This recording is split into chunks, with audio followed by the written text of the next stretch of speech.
So stylish. Glock tuck, big t-shirt, Billie Eilish. Welcome in, guys. Out the window. What up, what up? Podcast. It's fun times ahead, y'all. Fun times ahead on Out the Window. First things first, we have received our Spotify Wraps. Well, me and Dunbeezy have received our Spotify Wraps. Thank you, CamCam over here.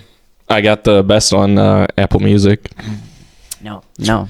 They pay artists more than Spotify. Oh, you're trying to hit the ethical route. I see what you're doing. I do support that, but... Yeah. They pay artists more. That's why I got them. Because I respect artists. Oh, you saved that one for the podcast, motherfucker. Okay, I see what you're doing. What? You wanted to win this argument. He didn't mention that for the last hour. We've been talking about Spotify versus I just Apple. think if you're on Spotify, you care about music less. Apple is a much more ethical, a very ethical company. We're not arguing the ethics here, okay? Rap goes hard. All right, who's diving into theirs first? You go for it first. Yeah. I was a little bit surprised by what was on mine. I couldn't have told you what my most listened to songs were, so it was a bit of a surprise. A whole lot of Spanish hyperpop. That's been a big theme of my year this year is hyperpop in Spanish. Mm-hmm. Also in my top 5, country. Oh, There was Shabuzi? Shabuzi is on there. He is like number 7. Okay. So I have a surprising amount of country sprinkled in on my Spotify Wrapped, but it's all country mixed with something else. My number 5 is country and EDM. Number 7, country, but it's Shabuzi. Round number 10 spot, country, but it's gay. So like it's all country mixed with something else. Okay. that's kind of like the tale of music in general right now. Pop music and what's most popular, just a dash of country in every way. Yeah. Beyonce, but country. I definitely, for country rap, if you start at country and you move towards rap, that is horrible. That is trash music. But if you start at rap and move towards country, like Shabuzi, Post Malone, like... I was about to say, is that your way of teeing up Post Malone? I like Post Malone country. I'm not gonna say it's the best music in the world, but it's good. He used hip hop to get his come up and then moved away to country. Unethical. Feeling Whitney? That is kind of what I don't really listen to Post Malone, so that is what a lot of the culture kind of is like getting towards. Is he a culture vulture or not?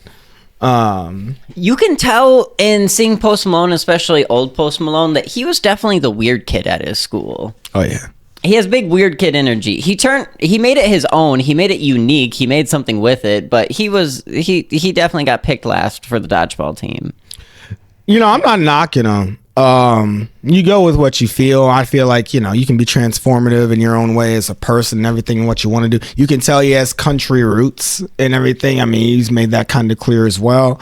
But yeah, there is that aspect of, you know, you aped off of black culture a little bit, you know, and I'm not even going to use him as a specific example, just as a whole, you know, artists doing that and then turning the cheek. So yeah.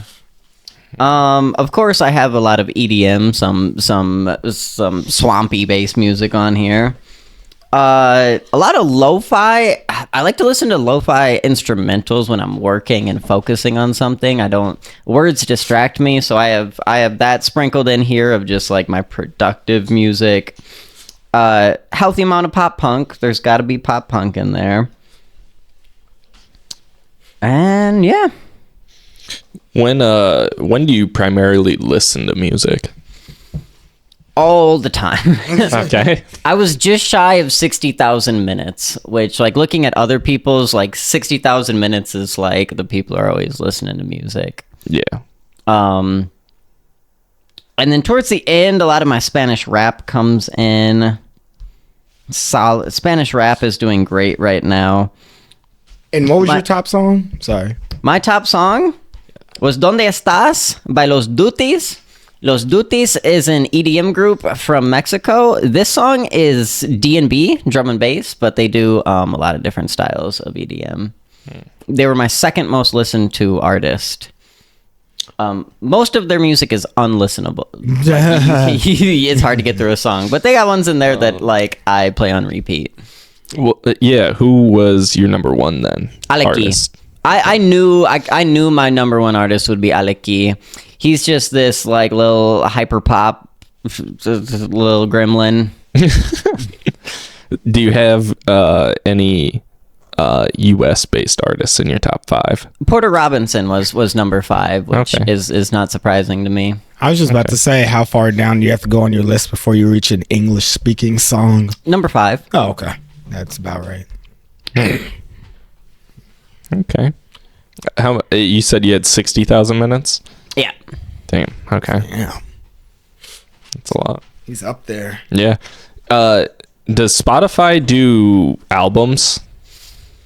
I wasn't given albums on my Spotify That's Wrapped. why it's worse. The one on my one Snapchat page, it just did top artists and top songs. I saw in others they had the 4 categories, and in past years I've gotten genres on it. Yeah. Spotify Wrapped has gotten worse. 3 years ago, they gave you like these small little playlists. Like, I still remember it. It was really cool. It was like, here's like 5 playlists of like 6 songs from different artists. I forget how they disaggregated that specifically. Oh, no, it's for your top artists. Like, for your top artists. So like, I had like a small playlist of like my 6 most played Britney songs. Okay. And then like another playlist for like my 6 most played Polo G songs. They do have an AI tool in there where you can ask it to make a playlist based off of your Spotify Wrapped.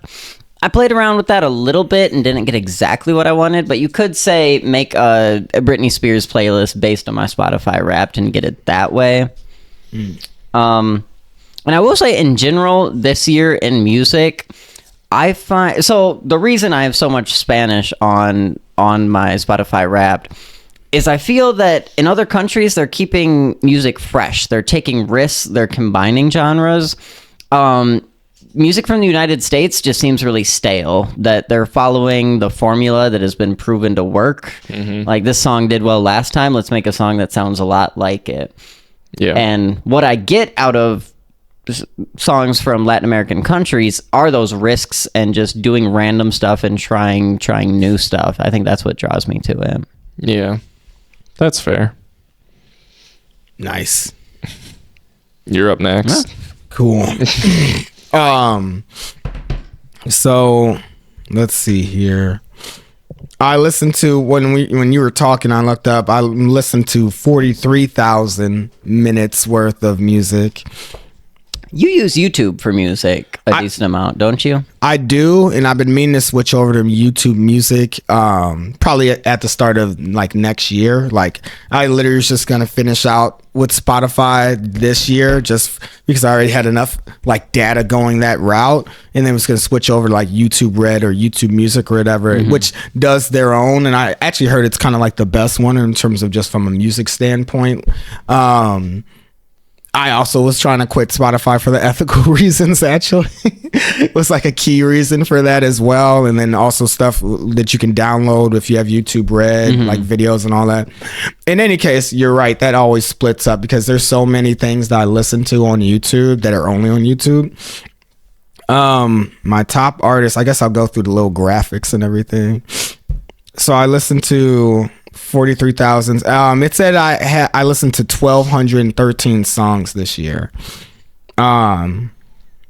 Let's see here. My top artist was Kendrick Lamar. How big of a spike came right at the end, or was that consistent throughout the year? It was consistent throughout the year. Literally, I mean, I was listening to actually, no, I take that back. In the summer, you're right, it hit that spike because I actually dropped off from listening to a ton of music, especially rap music, for like the last couple years. So like when Mr. Morale and the Big Steppers first came out, I didn't listen to it. I just couldn't get into it. My attention span was headed in a different direction around that time. I needed to listen to more simpler music in just a completely different genre. When the beef started and everything else, it kind of reinvigorated me to get back into things and got me back into hip hop in general. And then I listened to Mr. Morale and the Big Steppers, and it became my favorite Kendrick album. It's got like some of my favorite Kendrick songs on there.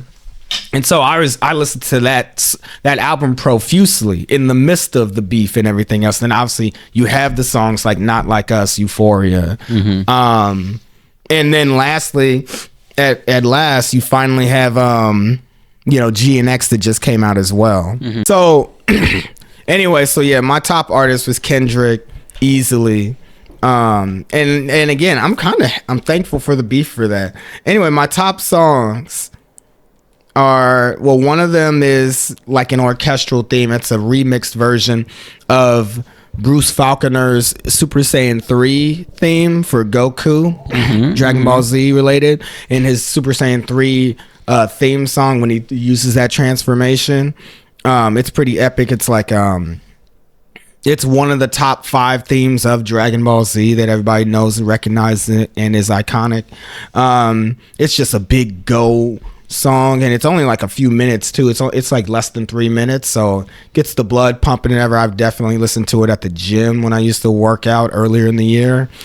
Some of those soundtrack songs can be like 6-7 minutes, right? Like they'll be long. The next one right now, for whatever reason, has become like a theme song of mine. I literally play it every single day. In Your Eyes by The Weeknd, which came out from his 2020 album After Hours. Pretty big Weeknd fan. Then we get into The Heart Part 5, which is also my alarm, one of my alarms. So I listen to it a pretty decent bit. That's what you wake up to? Yeah. I have 2 alarms. They're both like Kendrick songs. It's I from To Pimp a Butterfly. Does that not ruin the song for you?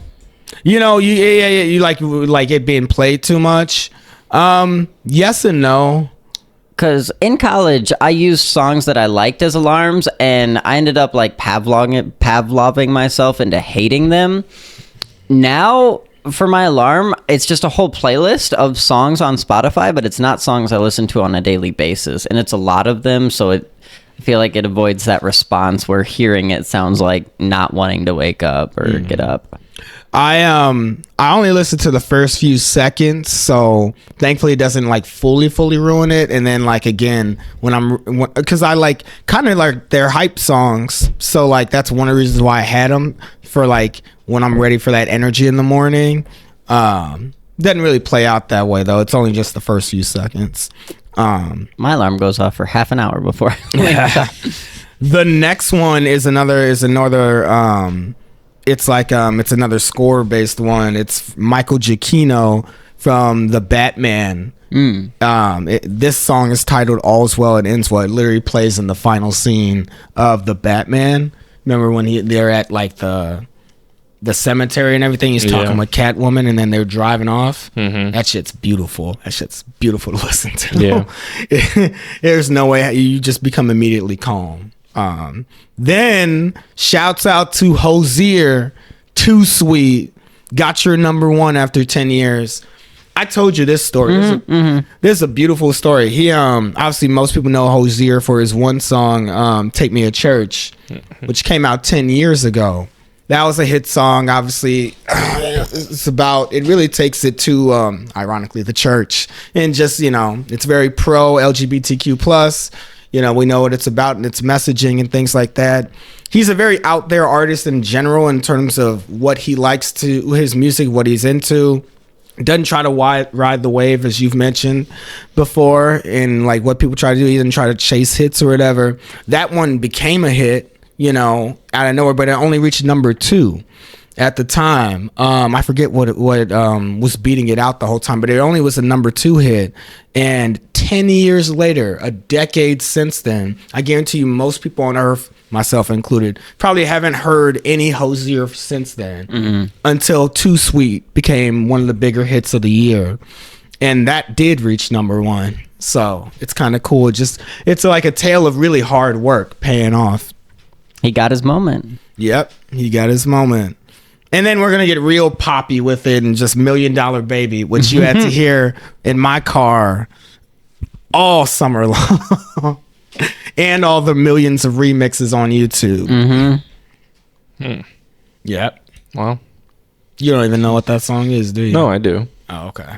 I do. You're very anti, obviously anything that's It's not my music. Then I got some, as you can tell, my stuff's, it's 80 different directions. Yep. New Divide, shouts out to Linkin Park. Also, positive support to Linkin Park, sending all love since they are back. You know what I mean? With a new front woman, doing great things. They just released a new album. But New Divide has been a hype song for 15 years. Goes hard. It's on the Transformers 2 soundtrack. That's the one that plays at the end. Okay. I mean, if you don't like the Transformers movies, that's fine. Fuck Transformers if you want to say that. But god damn it, every single Linkin Park song that they were a part of, especially with the original trilogy, goes hard as hell. New Divide is just I'll be in my car and I'm just going. It stands out more to me when old songs make it onto your Spotify Wrapped. Like, okay, if it was released in 2024, 2023 and it's on your Wrapped, yeah, okay, makes sense. But it's those ones that were released significant time ago making it on there where it's like they did something here. Yeah. I'll go through just a few more. After New Divide, another version of Goku's Super Saiyan 3 theme, which was the number one song. This version was the number one song of my Spotify Wrapped last year. Are these the same song or from the same thing? It's the same song done in different ways. I have that on my Wrapped too, just one version and another version of the same thing. Yeah, one is epic version. This one's just like a longer version. The other one has more boom to it and everything. Home from... That's Metro Boomin, Don Toliver, Lil Uzi Vert from the Across the Spider-Verse soundtrack. That song, I don't know how other people take it, but it's sad boy hours. You're kind of depressed. It's about wanting to go home. And I played that a lot on Wednesday after the election, all morning in the darkness throughout the day. I played that song for 3 days straight. That's the only reason why it's on here. I didn't listen to that song none all year until November 5th. Jesus. And then I just played it nonstop. Oh, man. At work, it was just playing nonstop in the office. Yes, yeah, that song. Survive is always going to be on there. What? I had the Red March just playing in my head the whole day after the election. The song Survive by Rise Against, that song's always meant a lot personally for me. It's one of my favorite songs just of all time, so it's just always gonna be somewhere in the mix for mine.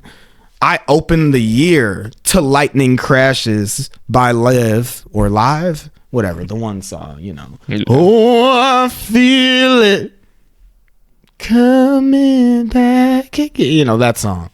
Anyway, that was on there. Cult of Personality, Living Color, Human Nature, Michael Jackson, Either On or Off the Drugs, JPEG, Snooze by SZA. The JPEG song snuck in there? Oh, hell yeah. I listened to that song so much. Because you only started listening to that recently, right?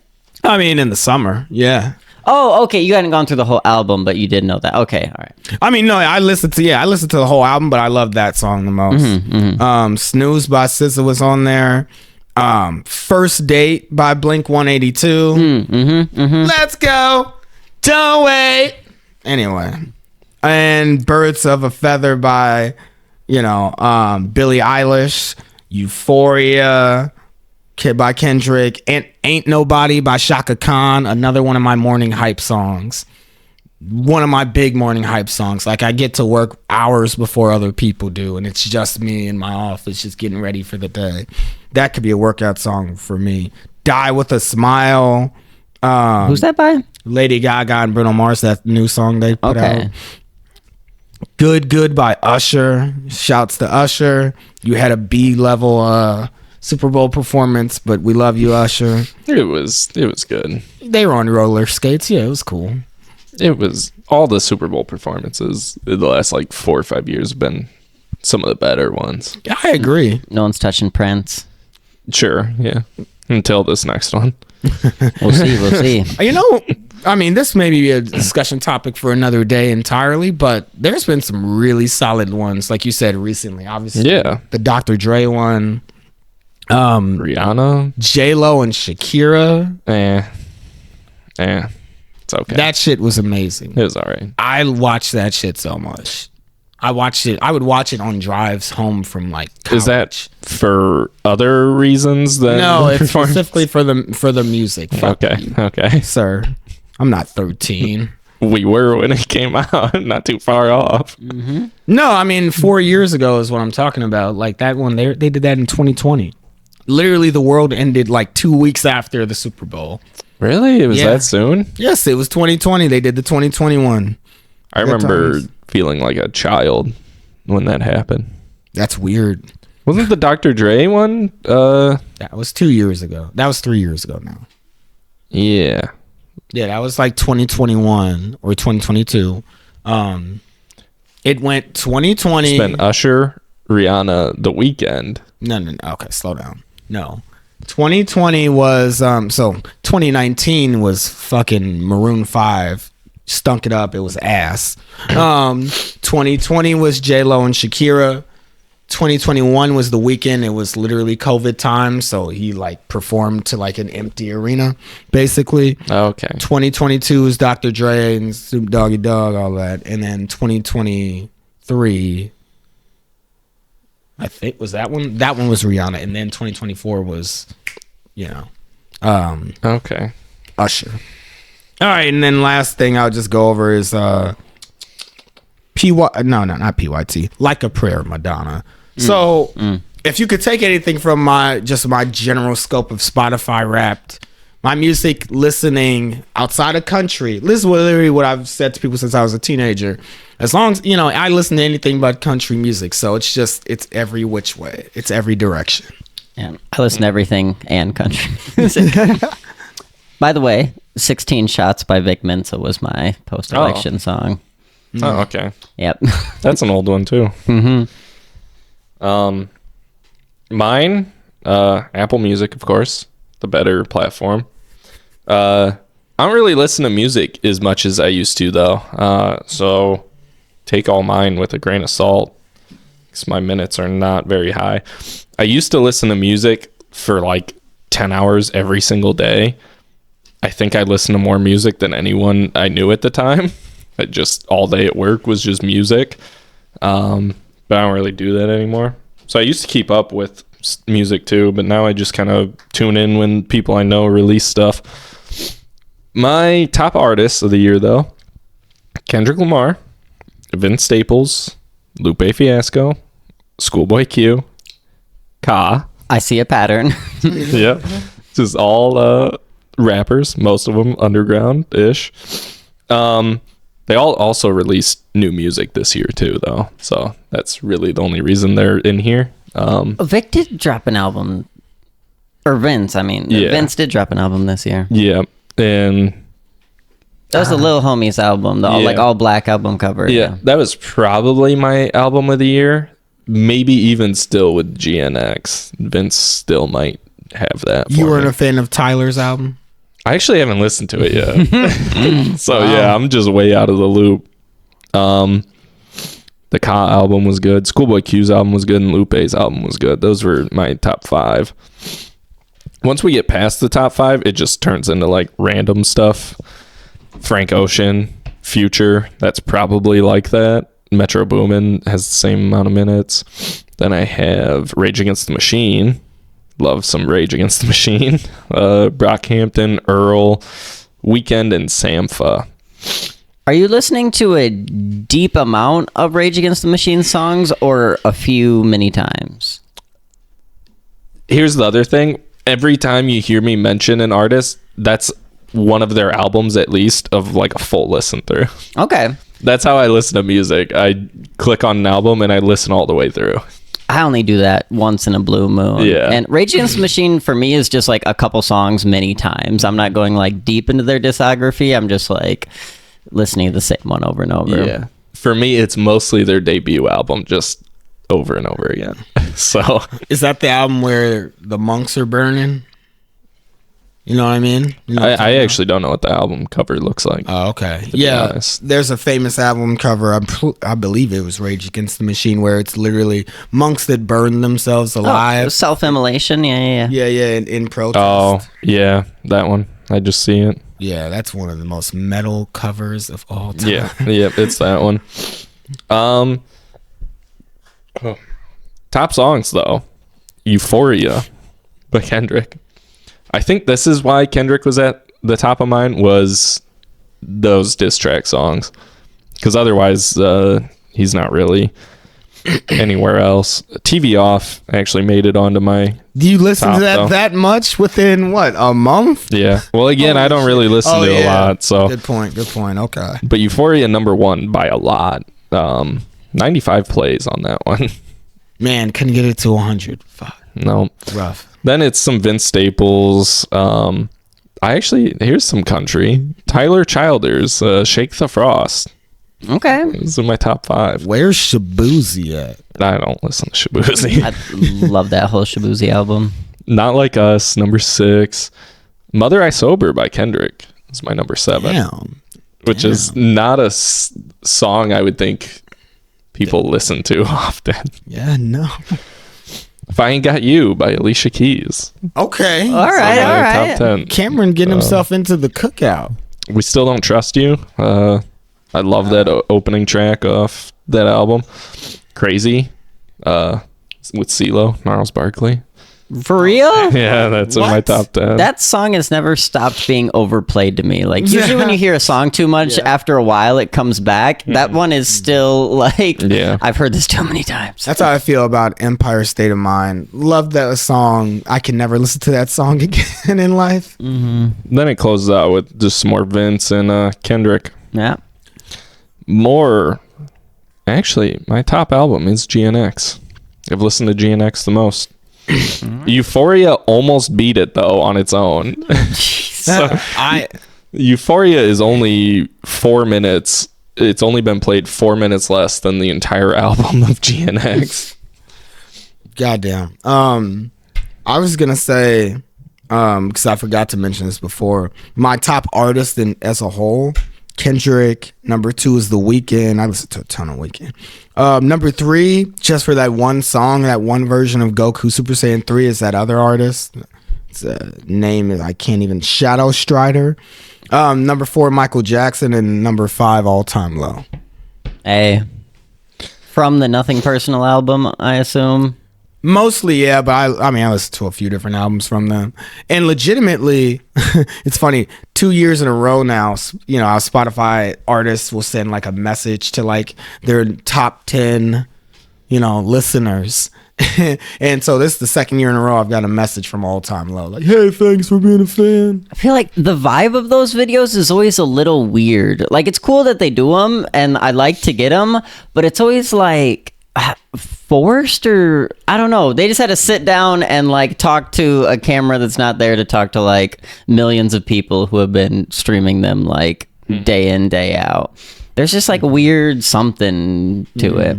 It's one of those things where like when you're a celebrity or like a public figure, you can tell when it's like, all right, now we got to do this one thing. You can tell like there are people who are like, all right, well, we got to film that one thing for Spotify fans and all that. Okay. Hey, listen, thanks for listening to the album. Thanks for being on our top listeners. We enjoy you. We love you. We touched on this a little bit. Songs that came out recently and songs that came out like when this time range just started. And I had some songs that I kind of forgot I was listening to a year ago or just under a year ago. So it was nice to see those songs where I'm like, oh, I completely forgot about that, but I was listening to that every day for a while. And then the songs that just came out and like GNX and all that, like it stands out when those make it up there because they got more plays in like a week or a month than other songs did in like 10, 11, 12 months. Yeah. Yeah, I think it says something entirely different when like basically like it's a song clearly from like a whole different decade ago. It tells you that, you know, it speaks to you basically. Yeah. All right. Music. Our next topic, nice and fun. The United Healthcare CEO. and his oh so tragic accident. There was an accident? R.I.P. Yeah, he got shot 3 times. Oh my God. Heavens, no. Did he live? Thankfully, no. I just saw it. Was it watched in a big city? They just had a big event where people showed up and dressed like he did. In like the security camera footage, they had a lookalike contest, so people For the got assassin. people got Okay. together and dressed like the assassin. Okay. So I'm gonna need you guys to put me on game to some things, because legitimately all I know, I mean, I heard about this dude got assassinated or whatever. I don't know anything about him, who he is, but I just hear people celebrating all over the internet, like all over, and then people like love the killer. So please explain. I'll try to keep this short. We don't really need healthcare insurance companies, but we do have them in the United States. They deny a lot of claims for flimsy reasons, and United Healthcare started using AI to deny claims. So real humans had real medical procedures denied by a machine or a computer. So United Healthcare didn't even have a human say, yes, you need to have this surgery, or no, you don't need to have this surgery. They just plugged it into a computer program and took what it spat out and denied claims and approved claims off of an algorithm.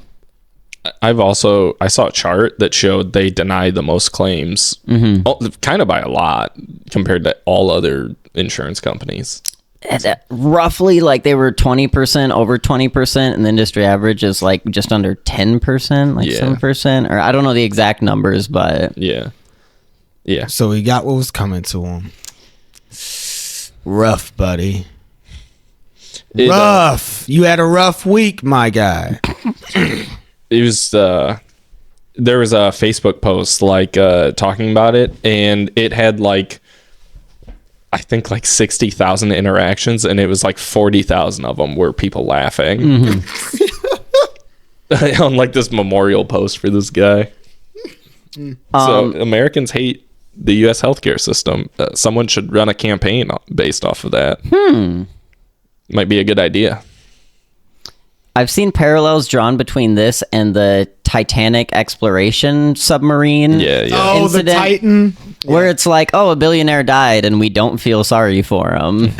One of my new... The only one was the kid. that one that. always felt bad. Yeah. Because stories came out of the kid didn't even want to go, and his dad like forced him to go. The amount of memes that were just like whales, and the quote is just something like "fuck them, fuck that boat," or it'd be like "eat the rich." That was because those orcas kept attacking like yachts and shit on the ocean. But yeah, no, it does have a lot of the same parallels. And I saw someone else brought it up. They're like, just remember this: if you got lost in the ocean, no one's coming to look for you like this. If you were murdered on the streets of New York, there is no nationwide manhunt going on for you. Just because these guys are rich, they get all this media attention, and now everybody knows about, something that happens every day in the U.S. Someone gets shot in the U.S. every day, and we never hear about it. But this guy is going to be in the news for weeks. I've seen the response of other health insurance companies. Instead of being better, instead of treating people better or having more humane processes, they've just been removing information about their CEOs. Like they'd have a page with like a picture of the CEO and information about them, and now those are getting wiped out. They're also hiring security for their shareholders. There's been a huge uptick in security companies, like phone calls and shit. Just wild shit. It honestly though, it's good that they're scared. But they're going after symptoms instead of causes. Like for sure. No, people are upset about it. The healthcare industry in the U.S. is extremely fucked up. Insurance is fucked up in general. Yep. Like most insurance should just be from the government. Insurance as we have it now is just straight up middlemen making money off of stuff that's required If we had single payer healthcare, you wouldn't need insurance. It would take that cost out. They quite literally do nothing. If they didn't exist, it wouldn't change anything. Yeah. Well, just, yeah. As long as you had like a healthcare system involved. But they also inflate prices because then healthcare providers raise prices because they know insurance is paying for it. There's been tons of stories of like people go in for something, get one number and then tell them they don't have insurance, and then they get a number that's dropped like 75%. It's just fucking insane. I worked in healthcare for a little bit, and we always 100% of the time charged the patient for a service. We didn't always provide that service the best. Like, I wasn't trained. There were machines that I was not trained on, and they just send me in the room with a patient and be like, figure it out. Yep. It's like, so this person came in and is trusting us with their health, and they won't come back for like a year for another visit. They're just going to assume that they're good because the hospital, the medical center told them that they were good, but they just had me untrained running the tests. So like, and then we charged them all the same. So like, we really made a point to get their money, but if it wasn't convenient to provide the service or provide it right, it didn't happen. That's the other thing. You pay your insurance every month. You pay that, and then you go to actually like make a claim on it, and you're going to get denied some percentage of that time. So like, why are you paying for this? Like, it's just a useless system. It really is. It does feel barbaric to be happy about a human dying or even indifferent about a human dying. But I think it comes from the indifference we get from that billionaire top 1% class of the amount of times we just get stuck with stuff and, all right, figure it out. So when something bad happens to them, it's very hard to have sympathy when it's flowing in the other direction. We just get crap. Yeah, that person doesn't give a fuck about any of us. So it's like, why, if the 1% doesn't care about the other 99%, why should we care about them, type of thing. Again, it really does speak to the Titan incident, entirely. It's legitimately the same thing. This one's like more speaks more to society though. Like the Titan thing, like those guys weren't inherently doing something that was like harming people. Yeah, it was more just like they were doing something that most Americans think is like kind of pointless and dumb. Yeah, pointless and dumb. You don't need to do it. You're doing it because you have, that type of money to spend. But it's basically one of those, you're the one who wanted to do this uber dangerous thing for no reason at all. So you took a needless risk. So, but like this guy's directly tied to thousands of people's deaths. If probably a lot more, and they didn't find the killer, did they? Not yet. Excuse me, the assassin. Yeah, the hero. That's another good topic though. Do we think this was a hired assassin, like a professional, or do we think it was some enfranchised guy? I've just assumed that it was a guy who was fed up with it and went out. I hadn't considered the other angle. Some of it did feel very professional. Oh yeah, no, you could tell the dude put in some work, because first off, people don't just know who's like the hierarchy person of like a insurance company. You have to put in research to figure that type of thing out. I feel like know where they are and then be covered in the right way. Like, he could have been his own lone man doing it, or it could have been something a little more intent related. Either way, it's trying to force a certain point, a certain issue. It's trying to drive something out. So we'll see. They do know he came in to New York from a bus from Atlanta, but they don't know anything past that, and that he was in the city for like 7 days. Wow. And then carried out the hit. And then from that point, though, they have no clue afterwards. People have like looked up the outfit he was wearing, and he was wearing like $5,000 worth of like clothing and the backpack and all that stuff. He had a silencer on his pistol. He was firing subsonic rounds as well. So with his gun, you can see he has to manually eject every round he fires. That's not like a normal thing. But I'm pretty sure, like, then there's other parts, though, that make it seem like he wasn't a professional. The first shot, I think, hit the guy's leg. So, like, if you're that close, you can at least get like a torso shot or whatever. Center mass. Yeah. But I think it was a leg shot at first. So unless you did that on purpose, who knows though? I do feel that the people who do these like one big final thing, like you're not coming out of that. That's the end of stuff. You are going to put planning into that. Unless you just get really mad and it's an act of passion and you go out that night. But even if he's not a professional, it would make sense that he kind of studied up and planned this out if he knew that, like, I can't live a life after this. Yeah. Well, if it is if it's a professional, I fully would think they planned on getting out of it, though. They're probably out of the country if they're, like, an actual professional. Mm-hmm. They haven't been caught at this point. Like, they're gone. They're like, if they're a professional. A lot of murders go unsolved. I mean, that just happens. Yeah. They also had words carved into the casings. Mm-hmm. I think it was like deny, depose. Depose was the third. Yeah. Defame something. I don't know. But it was an old like insurance slogan or anti-health insurance slogan from like, I want to say like 10 years ago. There was a book with almost the same title written. Yeah, this was like intentful with that, clearly, because that person even knew, like, when they look at all this stuff, it's going to say this and it's going to, there was a message behind all of it. Yeah. But someone could also pay a hitman and be like, carve these into the casings, like make sure the message is known. I'm just saying there's clearly a message behind all of it. Yeah.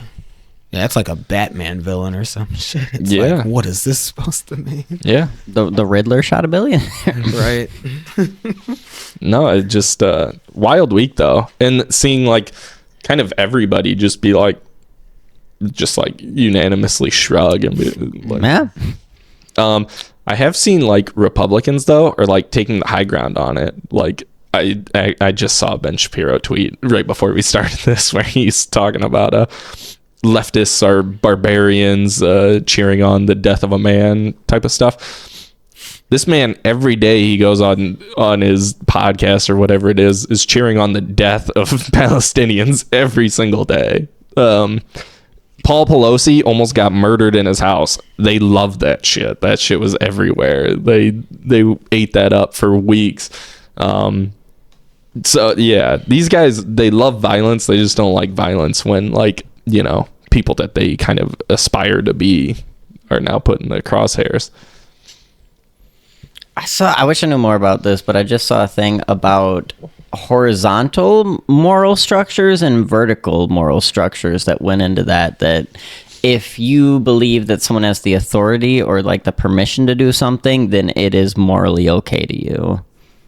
And so from each side, like if you think like billionaires, especially billionaires who profit off of dying people, are inherently bad, then it doesn't seem morally bad for them to be killed. But if you see Palestinians as animals, then it does not seem morally bad to you. Yeah. I mean, that's the height of behind any sort of like, you got to otherize whoever you don't like. That's how bigots do it. That's the reason why they don't like, they try to ban books. They don't like, when things are progressive on movies and TV shows, because once you turn people into a human, once you humanize them and stuff like that, the more compassionate you have to be. And that naturally, as human beings, we all are. That's why you're trying to take all of them out. That's why they talk certain ways about whether it be the trans community, the gay community, black people, whatever. You know what I mean? Mm-hmm. They do it with everything. You take the human part out, and then you're less connected, to them and what they want, what they value, what they need. It's kind of the disgusting like normalization of healthcare being a business, though, that like a person like Ben Shapiro sees the death, people that get denied healthcare as just a thing that is and kind of always will be, and not like a system that we've made be that way, but that the destruction of Gaza is like just like there's a dissociation there. Healthcare is a human right. Yep. Yeah. Bernie Sanders every year, from every year of his time as a politician. Mm-hmm. Healthcare is a human right. Hopefully someone runs on that, on healthcare. It seems like it would be popular. Yeah, for everybody. Americans are really bad about like striking and like taking big actions like that. But it does give me a little bit of hope just to see that when these things happen, the general public's reaction leans that way. Like if we were in France, we'd be in the streets a long time ago. We'd be spreading shit all over the place. Yeah. Well, I mean, to speak to that, over the last few years, these strikes, these large-scale workers' strikes in general that's been breaking out in different avenues and iterations has gave me a lot of confidence moving forward. Yeah, it hopefully it's going in a better direction, but when you look at other countries, we put up with so much stuff and just keep showing up to work the next day. Yeah. Which, funny enough, healthcare is tied to employment. Yeah. And striking risks your employment. Right? Yep. It's not even just health insurance, though. Like, there's some insurance where I could see, like, okay, maybe this shouldn't be provided by, a government body or whatever, but, like, car insurance is required. Like, it's against the law to not have car insurance. And the fact that it's not just, government provided is kind of insane. You need to go to a private company to get car insurance. Yeah. And it would be one thing if we lived in a society where cars weren't necessary, but they are for like 90% of people that don't live like in the middle of a dense metropolitan area. So like you have to have a car. Where we live, you have to have a car. Like it would take you hours to get anywhere you wanted to go if you didn't. A lady I work with doesn't have a car just because she recently moved to the U.S. And that's rough. Yeah. She probably spends almost all of her free time walking around. Biking. She's got a bike. Okay. But it's kind of the same thing, though. Because now, like, even here, our town's not even the biggest town. But, that's a 30-minute bike. Like, and that's if you live close to where you want to go. At least it's exercise, but it's getting cold, so... Yeah, it's also like fucking freezing outside. You see it too when people have their license suspended. Just like how it doesn't stand out until you don't have access to it. Just how ingrained into everything it is. Yeah. Oh yeah, like a day when, like, I say I gotta, like, my car has to get fixed or I gotta take it in for something, then I just have, say, 3 hours without it. Yeah, you feel the difference. My car actually is broke right now. And so every time I want to like do something or go to work, I have to get a ride. So I'm like calling someone for rides and shit. Like, and I live close to my work. It's like a 2-minute drive, but that is like at minimum a 40-minute walk. Like it would take me forever to walk there. And there's like crosswalks at every intersection, right? You don't have to go a half mile down the road to get to a crosswalk. Yeah. No, it's insane. But there are other stuff like life insurance. I could see an argument for being like privatized, but most insurance I think should just be government controlled by the government. Home insurance too is like another fucking crazy one to me. Like your house gets swept up in a tornado, and if you didn't have your home insurance can just be like, yeah, we're not gonna pay for that. Yep. Yeah, it's insane. Home insurance I feel like has its own thing because if one car gets in an accident, one car and probably the other car got in an accident. But with home insurance, if an area gets wiped out, then the area gets wiped out. Yeah. Like when it rains, it pours in home insurance, which isn't such a thing with car insurance. Well, and like they have the act of God thing in home insurance. So like some things, they will just claim that's an act of God. It's not covered. And like it just will vary from insurance to insurance. What type of shit is that? Yeah. Act of God. Act of God. Which, if you wanted to, everything it would be an act of God if you wanted to go down that A route. volcano exploded and shit. It wiped out like the entire town. That's what he wanted. It's usually used for bigger claims, like a tornado, or like lightning strikes, stuff like that. It's usually used for bigger stuff. But yeah, I mean, it could be used on anything. The wind blew hard and blew like shingles off or something. Like, funny enough, I also used to work in car and home insurance. I left that too because it was scummy. insurance in general is just very scummy. the model of it. It's you're there to make a profit. You collect premiums and you pay out to claims. Do the math. Where's your profit coming from? But and then you got all these like insurance companies too were breaking profit records over the last couple of years. They're making millions off this. This is a $1 billion industry. I wonder where their money comes from. Yeah, and for some reason, like, it's just so stupid that we think private or universal healthcare would be more expensive when there's no profit incentive in that case. Act of God? Yep. Act of God. You sons of bitches. Yeah, and it sucks too, not to mention. Like, When I first started working in insurance, they flew me out to North Carolina for training at one of their headquarters. And I just remember every day that I was there in the break room, they had all this custom furniture. Do you know how much custom furniture has to cost? oh yeah. It's the $10K minimum. Yep. So every day I just sit there in the break room and look at their custom furniture and just ask myself who paid for that. And I knew who paid for that. Yeah. It was the people. Yeah. No, shitty times. Yeah. And Fun times ahead. Fun times ahead.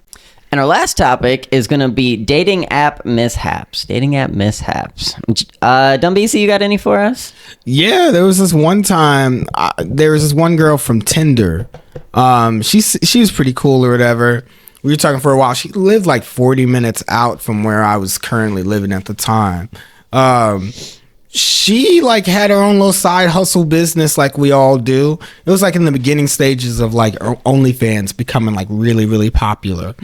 And she made a point to say like, listen, we can like be in these, like, would you like to be in any of my scenes? And I was like, You could have been a pioneer. How many were you in? so getting to that, just to before we even got to those stages of like me being in her OnlyFans scenes, possibly, like I was like, well, look, can we like meet up and stuff like that? Because we had talked for like a decent bit of time. I drove all the way there once, and she wasn't home. Like, yeah, it was like this weird miscommunication thing. She wasn't home at all. And she was like, by the way, my neighbors, she lived in this like connected house type of thing. Or like, she basically said her neighbors are like ultra aggressive. So she's like, you might want to get like away from like you don't want to just wait in your car or anything like that, or get off the front porch type of thing. And I was like, okay. And then like basically where she was at was taking too long. So I was like, all right, I'm going home. Did you guys figure out, would you have gotten paid from it, or would that have just been for free? You know, I figured it would just be for free. I also was like, you know, the crazy part was I wasn't opposed, but I also wasn't very gung-ho either. So I think we still were like figuring in the negotiating process of like, hey, listen, I think she might have said like, I'll give you some of the money that we're going to earn from this type of thing. I think you should, if you did. Like, yeah, I did not. There's one other time I tried to meet her, and then some whole other miscommunication thing happened. And by that point I was done. I was like, I drove 40 minutes twice. And you're not home. I'm kind of over this now. And she's like calling me nonstop as I was like leaving out of that town. I was like, I'm over this, whatever. I don't like burning gas, and I don't like long distance stuff anyway. yeah. So she asked you this before you guys had ever even like met. Right. What if you like you get there and you're like, yeah, I actually like I bust really quick, so this is gonna have to be a short. Like, I got 30 seconds in me, maybe. She probably would have been pissed about that. Well, I mean, that's why you should know before you start like asking, though. Yeah. I always imagined that I was gonna walk into her house and there's just a camera set up, like it's a full studio. See, like a full thing. It was gonna be you holding a phone, like. She made it a point. No, I could tell she kind of was. She was legit about it. She made a point. She was like, I like have tons of intercourse on camera for like my audience and stuff like that. So she was on the dating app for business? You know, no, it was like a bit of both. It seemed like. It basically seemed like she's on there for herself personally, but also basically when she does hook up with people, she's going to make a profit out of it too. Wild. So, that's quite the life to lead. I feel like you should disclose that, like, on the profile itself too. Just be like, yeah, I'm doing this for OnlyFans. and not like just human messaging connection. people. Yeah. Or even just for casual sex, like. Yeah. Yeah. Yeah. That's kind of wild. She tried to message me a few times after that, but like legitimately, driving 40 minutes twice. Nah, I was done after that. So yeah, I was almost a star. What would your name have been? Probably Dunbeezy. No, that would have been bastardized then. I don't even know. So my dating app mishap, I don't even know if you guys know this. I've been catfished. Oh. You never told us this before. This was years ago. So the profile that they had was of a trans woman. And we talked for 2 weeks, I want to say, like nothing crazy, but it wasn't just like a one-off day thing. It was an extended amount of time, multiple days.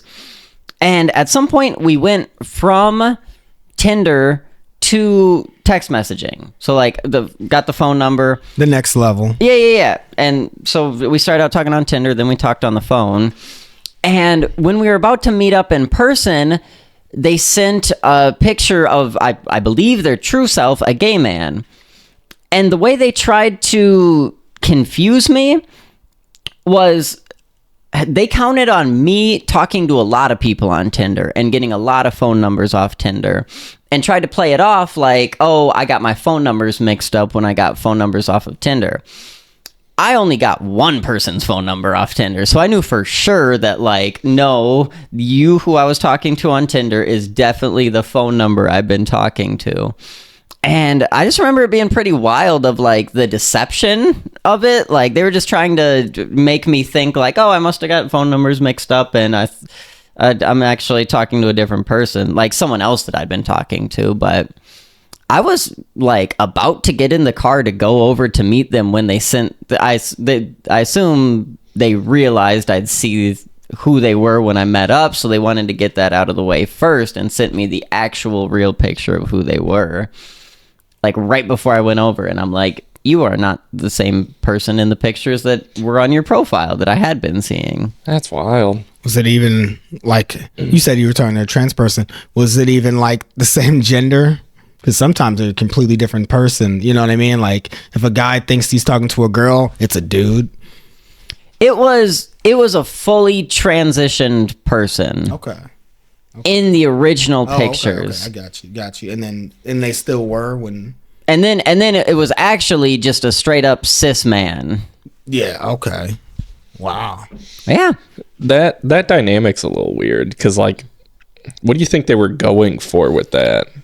I don't know. Maybe they lacked confidence that if they were their real self that they'd get there. I don't really know for why. With most of these people, though, they're also, like, scared to meet up.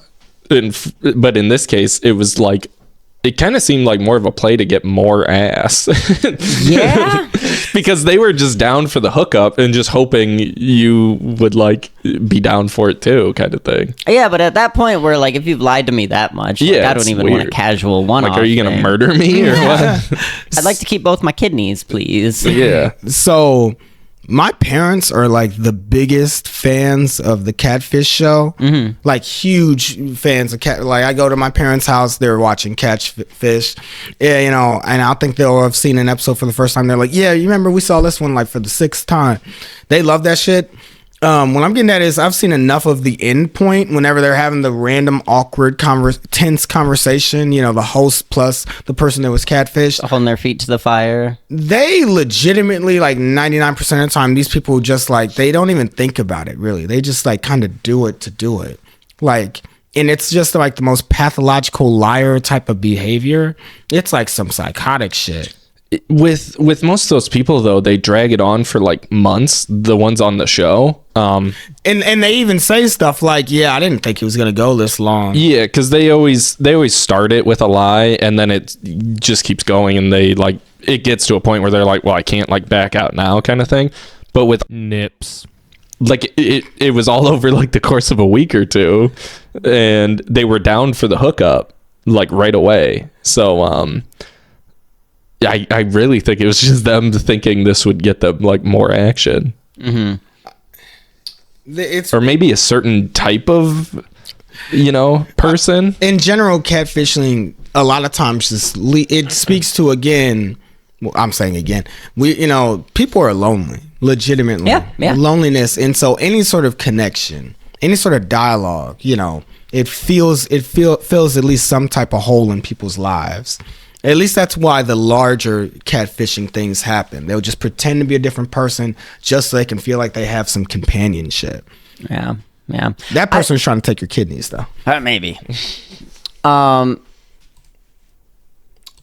knew that catfishing was a thing. I knew that the idea of catfishing existed. It was the textbook. I never thought it happened to me. But it caught me off guard, and it made me kind of sit there and be like, oh, like I got to be careful out here. Like, this stuff is scary. Yeah, no, that's wild. But I do wish there was a Tinder Wrapped. That it would tell you, like, you opened this profile with no response more than anyone else. Your most common time of day for Tinder was 11 p.m. to 1 a.m. Like, oh my god, you matched with 70 black men and 90 Hispanics. And Jesus, you said hey 411 times. Your most effective opening line was this. Your least effective was this. Oh my god, that'd be insane. People had this picture open the most when they chose you. I feel like that'd be very helpful too. It'd be like, this is clearly like people really liked this one picture of you type of thing. When are we getting Tinder Analytics or Tinder Wrapped? Now I You want gotta pay for like Tinder Plus or whatever. They would put it behind a paywall. Yeah, for sure. Hinge Plus, Hinge Wrapped, Facebook Dating Wrapped, Bumble Wrapped. Yeah. Go put your dating app Wrapped on your story. Oh my god! Can you imagine? That'd be great advertisement for a lot of people. For some, it might get ugly. Yeah. Well, I think that's going to do it for this podcast. Drink water, take a walk, tell the people you love that you love them. Jump out a window. I mean, legitimately, I just want to say that, what's up is down, what's right is left, but there's always some fun times ahead, y'all. Jump out a window.